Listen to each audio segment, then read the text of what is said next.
छान केलंय की मस्त. मस्त चपाती बरं खाते. चपाती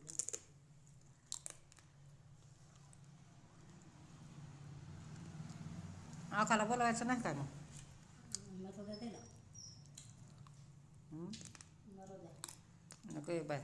काल काल म्हणले मी गुळे खाते बाया जाऊन स्वाबा तू म्हणते मग मी म्हणलं खावा बाय.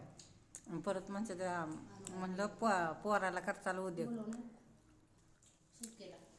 परत कसं म्हणते त्या तुमचं होईल की अवघड. आले बोलवून तिला घेऊन आवडत